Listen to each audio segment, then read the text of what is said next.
नमस्कार, home TV Bharat में आपके स्वागत है। लखनऊ नगर निगम के मुख्यालय से बड़ी खबर।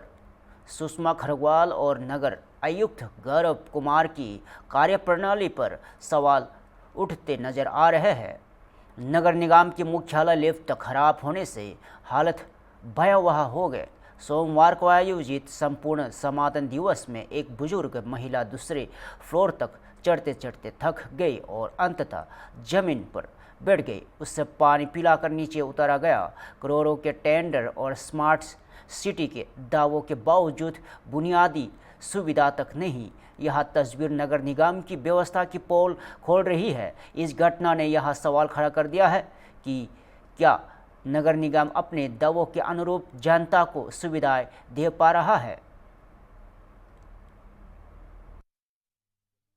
संपूर्ण समाधान शिविर हुआ, कितनी समस्या, किस तरह की समस्याएं और क्या समाधान हुआ? जो 201 कंप्लेंट आई है, अभी और भी आ रही है, हो सकता है बढ़ जाए क्योंकि 2 बजे तक समय है।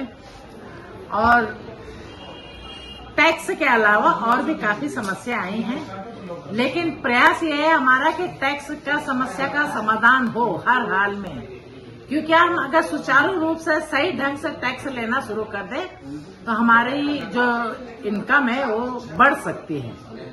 तो इसीलिए समाधान दिवस रखा है हमने। पहले हमारा हर हफ्ते होता था, लेकिन धीरे धीरे कुछ तो काम हुआ है जिससे अब कम संख्या आ गई। पहले एक हफ्ते में ही 200, 250, 300 आते थे, लेकिन अब एक महीने में 250-300 आ रहा है। काफी कम हुआ है और हम लोग ईमानदारी से प्रयास है जनता के साथ उनकी समस्याओं का समाधान करना। उत्तर प्रदेश कुशीनगर से बड़ी खबर सामने आ रही है। राधे श्याम सिंह ने हटा कोतवाली क्षेत्र के बागनाथ चौराहे पर स्थित स्वतंत्रता सेनानी पार्क को तोड़े जाने के खिलाफ अनिश्चितकालीन धरना शुरू कर दिया है। जानकारी के अनुसार ओवरब्रिज निर्माण के चलते NHI ने इस पार्क को तोड़ाया और जिससे पूर्व मंत्री और उनके समर्थन नाराज है और धरने में बड़ी संख्या में पार्टी कार्यकर्ता भी शामिल रहे। और राधे श्याम सिंह ने कहा कि पार्क को तोड़ने के इस कदम से जनता और स्वतंत्रता सेनानियों की स्मृति को ठेस पहुंची है। यह धरना NHI की कार्यप्रणाली और स्थानीय प्रशासन की नीतियों पर सवाल उठाता है। जिंदाबाद जिंदाबाद शहीदों के सम्मान में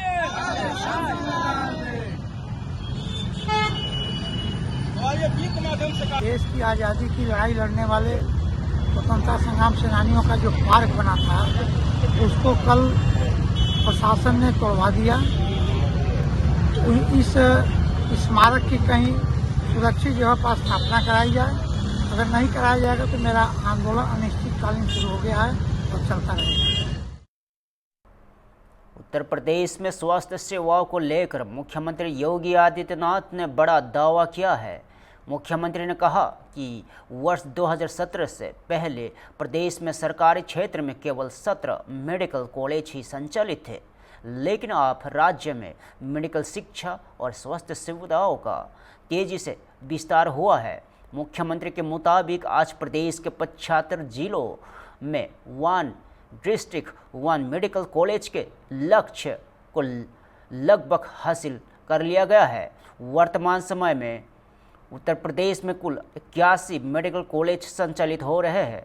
उन्होंने कहा है कि प्रदेश सरकार का उद्देश्य हर जिले में बेहतर स्वास्थ्य सुविधाएं उपलब्ध कराना और मेडिकल शिक्षा को मजबूत बनाना है, ताकि लोगों को के इलाज के लिए बड़े शहरों पर निर्भर ना रहना पड़े।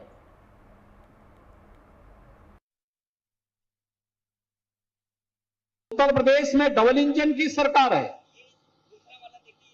हमारे यहां 2017 के पहले गवर्नमेंट सेक्टर में केवल 17 मेडिकल कॉलेजेस संचालित थे। आज हम उत्तर प्रदेश के अंदर 75 जनपदों में हम लोगों ने 1 डिस्ट्रिक्ट 1 मेडिकल कॉलेज के लक्ष्य को लगभग प्राप्त कर लिया है। 81 मेडिकल कॉलेज वर्तमान में यूपी के अंदर संचालित हो रहे हैं और ये मेडिकल कॉलेजेस अलग अलग जनपदों में कार्य कर रहे हैं। और मैं कहूंगा उत्तर प्रदेश के अंदर 4-5 जनपद ऐसे हैं जहां पर मेडिकल कॉलेज के लिए हमारी एक पॉलिसी है। अगर केडीएसजी ग्रुप मेडिकल कॉलेज के क्षेत्र में वहां पर भी आएगा तो वहां पे नए मेडिकल प्रोफेशनल्स निकालने में मदद मिलेगी और स्थानीय नागरिकों को बेहतर स्वास्थ्य की सुविधा उपलब्ध करवाने में भी मदद मिलेगी। और हम चाहेंगे कि इस फील्ड में यह भी एक निवेश है। यहां पे hospital, super speciality hospital 300 bedded बना है, लेकिन ये मान के चलिए कि 300 बेड के हॉस्पिटल में डायरेक्ट और इनडायरेक्ट कम से कम 1000 लोगों को काम मिलेगा, 1000 लोगों को। इसमें डॉक्टर होंगे, रेजिडेंट डॉक्टर होंगे, नर्सिंग स्टाफ होगा, पैरामेडिक्स होगा, टेक्नीशियंस होंगे, 4th क्लास से जुड़े हुए सभी ग्रुप, वार्ड बॉय होगा, दाई होगी, स्वीपर होंगे, गार्ड होंगे, सबको मिलाकर के लेंगे तो कम से कम 1000 लोगों को यहां पर कार्य करने का अवसर प्राप्त होगा। यानी सेवा भी है और सेवा के साथ साथ रोजगार भी है, और रोजगार के साथ साथ यहां पर इतने परिवारों को स्वावलंबन की दिशा में अग्रसर बढ़ने की दिशा में भी किए जाने वाले प्रयास का एक हिस्सा है। सुरक्षा और केंद्रीय बलों की उपलब्धियों से जुड़ी महत्वपूर्ण खबर उड़ीसा से। केंद्रीय गृह मंत्री अमित शाह ने कटक में आयोजित समारोह में सीआईएसएफ के 26 वर्षों के योगदान की सराहना की और अमित शाह ने कहा है कि सीआईएसएफ ने अपनी स्थापना के उद्देश्यों की सिद्ध किया है और समय के साथ चुनौतियों से सीखते हुए खुद को बदलने का प्रयास भी किया है। उन्होंने कहा है कि बल ने आधुनिकता को अपनाया है और परंपराओं को भी जीवित रखा है।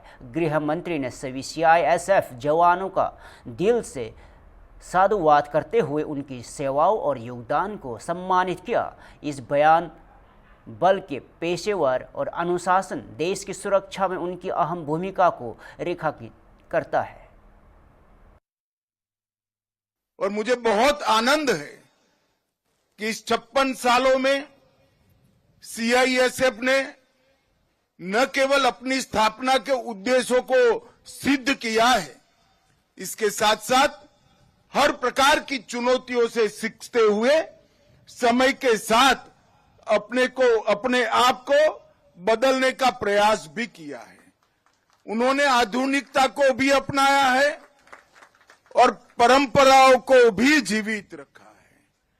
वीरता, त्याग, बलिदान, भारत के समृद्ध इतिहास की जो परंपरा है, इसके साथ एकाग्रता को भी इन्होंने जोड़कर आधुनिक हथियारों से लैस होकर हर प्रकार की चुनौतियों का सामना करने का जज्बा सीआईएसएफ ने दिखाया है। मैं आज इस मौके पर सीआईएसएफ के सभी जवानों को हृदयपूर्वक बहुत बहुत साधुवाद देना चाहता हूं। मित्रों, अभी मैंने परेड देखी। मैं सभी बल की स्थापना दिन की परेड में प्राय जाने का प्रयास करता हूं और उसको बारीकी से देखता भी हूं। आज मैं सीआईएसएफ की परेड का भी निरीक्षण कर रहा था और परेड के सामने से खुले वाहन में गुजर भी रहा था। दोनों वक्त दृढ़ता को कम करे बगैर आपके चेहरे की मुस्कान इस बात की द्योतक है कि आप सिविलियन क्षेत्र में काम करने वाले सुरक्षा बल हैं।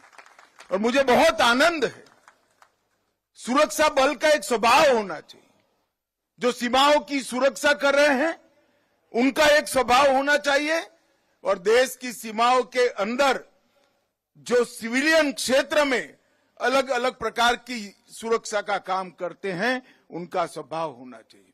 मैं हृदयपूर्वक सीआईएसएफ के इस प्रोफेशनल अप्रोच को बहुत हृदय से बधाई देना चाहता हूं। अंतर्राष्ट्रीय मामलों में एक महत्वपूर्ण बयान सामने आया है। Polish institute of the international affairs के डायरेक्टर जेरूसलम क्विक कार्पोरेविक्स ने कहा है कि चीन भारत के लिए एक जरूरी आर्थिक भागीदार है, लेकिन रूस के साथ उसके करीबी रिश्ते चिंता का विषय है। उन्होंने आरोप लगाया कि बीजिंग यूक्रेन युद्ध के बीच मॉस्को का सपोर्ट करना जारी रखे हुए है और इसके अलावा US treasury secretary Scott Bessent के बयान पर प्रतिक्रिया देते हुए क्विक कार्पोरेविक्स ने भारत की रूस में क्रूड ऑयल सपोर्ट कम करने की कोशिशों का स्वागत किया और कहा कि एनर्जी सोर्स को विविध करना जरूरी है और उन्होंने यह भी जोर दिया कि ग्लोबल मामलों में भारत की भूमिका बढ़ाने के लिए यूएस भारत के मजबूत आर्थिक रिश्तों का समर्थन किया जाना चाहिए।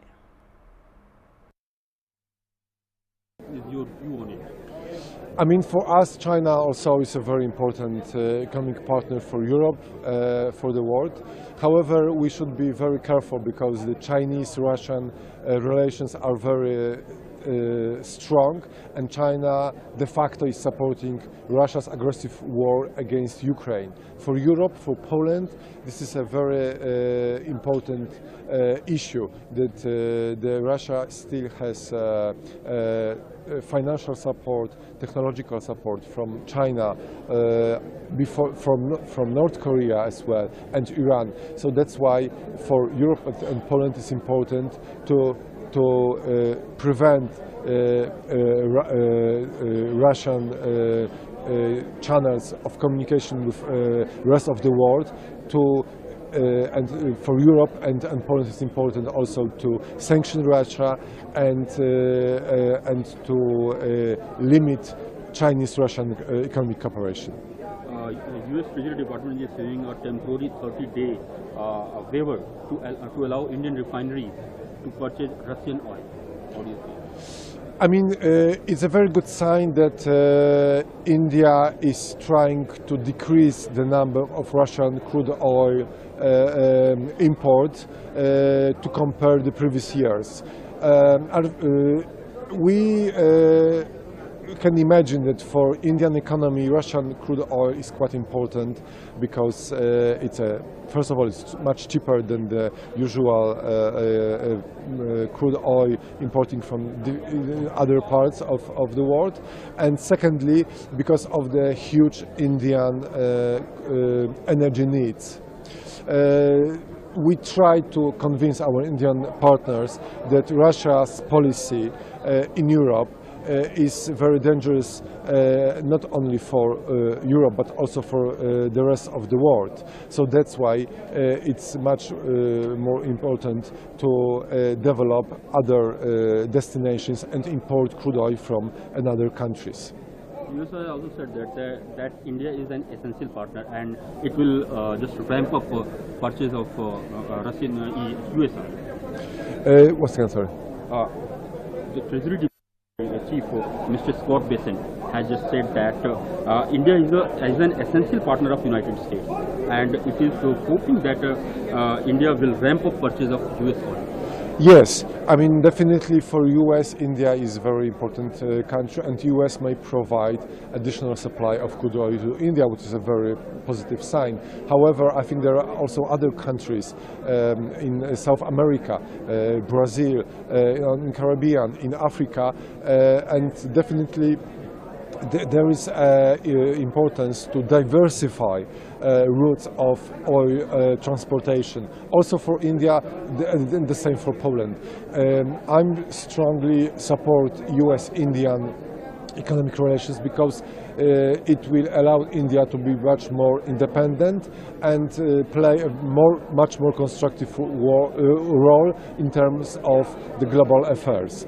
How do you see the impact, the ongoing impact will have on oil prices, and will this ease global oil prices?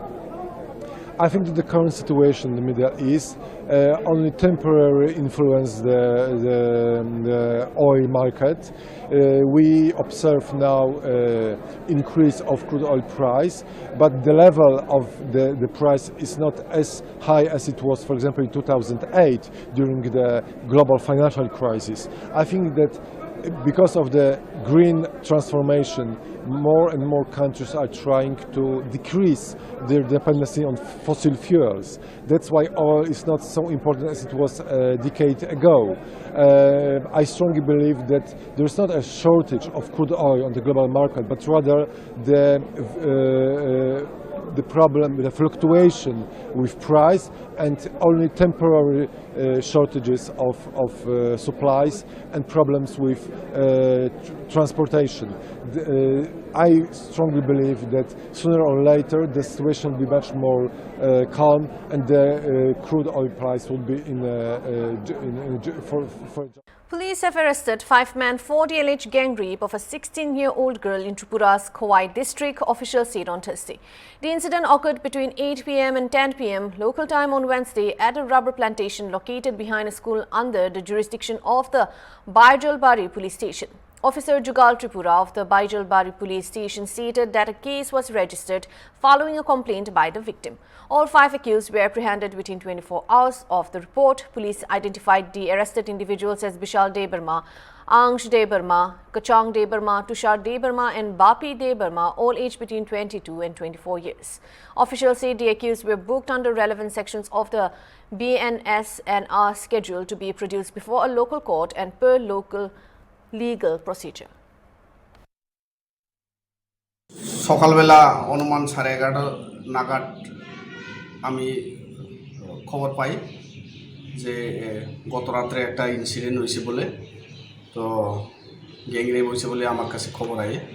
তো ইমিডিয়েটলি আমি আমার স্টাফ নিয়ে কালীকৃষ্ণ পাড়ার ওইখানে স্পটে চলে যাই ভিকটিমের বাড়িতে। ভিকটিমের বাড়িতে যাওয়ার পরে ভিকটিমের পরিবারের লোক দেখা করলাম। It's a fact that incident had happened yesterday. তো পাওয়ার সাথে সাথে যারা ইনভলভ আছে জিজ্ঞাসা করার পরে জানতে পারলাম এখানে 5 জন বলে জড়িত আছে এই কেসে। তো ইমিডিয়েটলি তাদেরকে আমি with the help of local public আর আমার স্টাফ সব মিলিতভাবে এই 5 জনকে আটক করে আমার কাছে নিয়ে আসলাম। নিয়ে আসার পরে subsequently the victim parents complain করছে। তো অ্যাকর্ডিংলি কেস রেজিস্টার করা হয়েছে, যার কেস নাম্বার 01/2026 তো ওখানে কেস আন্ডার ইনভেস্টিগেশন আছে। স্যার এই যে র্যাপটা হয়েছে, র্যাপটার মধ্যে কি জুবিলিয়ান কেউ আছে? জুবিনাইল নাই, যে ভিকটিমের বয়স ভিকটিম টু জুবিনাইলি 16 ইয়ার্স। যাদের ধরছেন তাদের নাম, যাদের ধরছে তাদের নাম হয়েছে একজন বিশাল দেববর্মা আছে, বিশাল দেববর্মা, ইলেন্স দেববর্মা, বাপি দেববর্মা, খাসাং দেববর্মা আর তুষার দেববর্মা। তাদের বয়স মোটামুটি তাদের বয়স 22 বছরে আছে 2 জন, 24 বছরে আছে 2 জন, 23 বছরে আছে 1 জন। ঘটনাটা কোন জায়গাতে হয়েছে? ঘটনাটা লাবণ্যা চৌধুরীপাড়া স্কুলের জাস্ট বিহাইন্ড দ্য স্কুল। এখানে বিহাইন্ড দ্য স্কুলে একটা রাবার বাগান আছে which is very closer to the school. এটা উইদিন দ্য স্কুল কমপ্লেক্সেই বলা যায়। ওইখানে ঘটনাটা হয়েছে। কবে হয়েছে স্যার? গতকাল হয়েছে রাত্রেবেলা, ইন বিটুইন 8টা to 10টার মধ্যে হয়েছে ইনসিডেন্টটা। তাদের কোন সময় ধরা হয়েছে? তারা সকালবেলা যে ইনসিডেন্টটা আমার নলেজে যাওয়ার পরে অ্যাজ পার দ্য कंप्लेन तादर की अटक करा। मुंबई से बड़ी राजनीतिक खबर सामने आ रही है। नेशनलिस्ट कांग्रेस पार्टी के विधायक रोहित पवार ने शुक्रवार को अजित पवार को ले जा रहे प्लेन के एक्सीडेंट के पीछे संभावित साजिश का आरोप लगाया है। रोहित पवार ने दावा किया है कि एक बड़ी ताकत इस मामले में एयरक्राफ्ट ऑपरेटर BSR को बचा रही है। उन्होंने कहा है कि वही ऑपरेटर BSR 2023 में हुई एक घटना में शामिल था जब तत्कालीन मुख्यमंत्री एकनाथ शिंदे का प्लेन इराकी एयर स्पेस में सुरक्षा खतरे का सामना कर रहा था। रोहित पवार ने आरोप लगाया कि इससे बचाया जा रहा है ताकि कुछ राजनीतिक नेताओं और बिजनेसमैन के नाम सार्वजनिक ना हो सके। यह बयान महाराष्ट्र की राजनीतिक सियासत में नई बहस का जन्म दे सकता है। What I'm trying to tell here is, in case of Mr. Ajit Pawar, the accident which happened, it happened in the plane which was owned by VSR.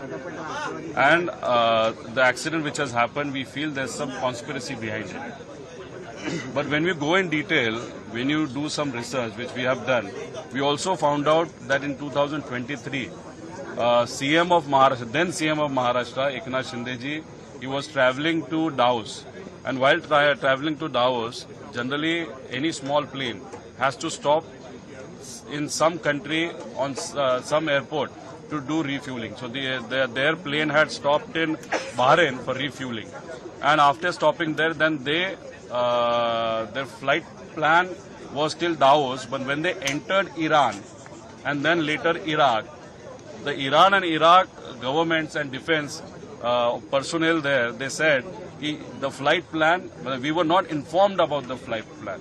And then they said if in 5 minutes you don't take a U-turn, you don't go outside our airbase or our territory, then we have no other option but to shoot down the plane. This is the information which we have got. And when we presented this information, we also gave the name of the pilot and all the details, and we also know we do have certain details about it. So now what I'm saying is, company is same in Ajit Dada's case and Eknath Shinde's case. Both are Maharashtra big leaders. Company is same, and the owner of the company is also same. So now in case of Ajit Dada, if there's some conspiracy, then in case of Eknath Shinde ji, was there any conspiracy? So these are the questions what we feel are important. And if this company is behaving so irresponsibly that they don't have right to fly in this country, that is what we are saying. But no strict action is being taken on VSR. The reason is, if they take a strict action, so maybe the owner of the VSR would come out with names of certain political leaders and businessmen. And if their names come out, then there will be a big issue. So that's the reason why a big power is trying to protect VSR as well as certain officers in DGC. Today, Parth and Jayapal have also sought time from Prime Minister Modi to meet over this issue. Which is good. They should also do the follow-up. They are in power. Before doing that, I feel for any investigation, FIR is also important.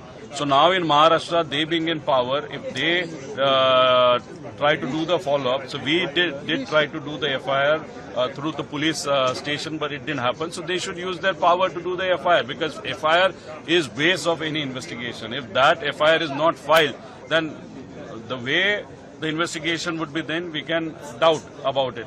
That's the reason why we feel first the FIR should happen. And if they are in power, they can do what they want to. But what we want is justice for Mr. Ajit Pawar. Today you will be visiting CID? Yes, today evening 4 o'clock I'll be visiting CID. I've got some information, there's some information which I've got, so I'll go and present that information to CID. Plus, CID had told us that after AIB report is given, then we'll file the FIR. So now it's been 5 days that AIB has filed the report. Now I'll go meet them and request them. Today is the date to do the FIR. पश्चिम बंगाल की राजनीति में एक बार फिर सियासी घमासान तेज हो गया है। मुख्यमंत्री ममता बनर्जी द्वारा SIR के खिलाफ कल विरोध प्रदर्शन किए जाने की घोषणा के बाद केंद्रीय मंत्री गिरिराज सिंह ने उन पर तीखा हमला बोला है। केंद्रीय मंत्री गिरिराज सिंह ने कहा है कि ममता बनर्जी बंगाल की जनता को धोखा देने का काम कर रही है। उन्होंने आरोप लगाया कि राज्य सरकार बांग्लादेशी घुसपैठियों को भारत की नागरिकता दिलाने की कोशिश कर रही है। गिरिराज सिंह ने यह भी कहा कि चुनाव आयोग को इस मामले में गंभीरता से काम करने की ज़रूरत है और उनका कहना है कि ममता सरकार ने कथित तौर पर घुसपैठियों को आधार कार्ड और राशन कार्ड उपलब्ध कराए हैं। केंद्रीय मंत्री के मुताबिक ऐसे मतदाता में सूची से कम 50 लाख संदिग्ध नामों को हटाने की ज़रूरत है। इस बयान के बाद बंगाल की राजनीति में बयानबाजी और तेज होने की संभावना है। मुख्यमंत्री धरना पे बैठ रही है सर SIR को लेकर। ममता बनर्जी बंगाल को धोखा देने का काम कर रही है। ये बांग्लादेशी घुसपैठिए मुसलमान को भारत की नागरिकता दिलाना चाहती हैं। मेरा तो मानना है अभी और चुनाव आयोग को डीपली काम करने की जरूरत है, क्योंकि ममता सरकार ने उनको आधार राशन दिया है, इसलिए कम से कम अभी 50 लाख घुसपैठिए को और काटने की जरूरत है। वैसे मैं मानता हूं ममता बनर्जी 1946 जिन्ना ने डायरेक्ट एक्शन डे लाया था और सोहरावर्दी प्राइम मिनिस्टर थे। हिंदुओं का कत्लेआम हुआ था। ममता बनर्जी आज सोहरावर्दी। फिलहाल के लिए इतना ही। ताज़ा खबरों को देखते रहिए होम टीवी भारत।